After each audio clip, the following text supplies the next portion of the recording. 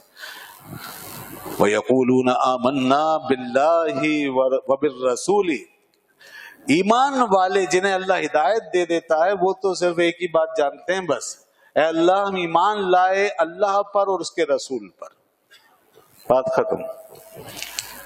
اتنی نشانیاں کافی نہیں؟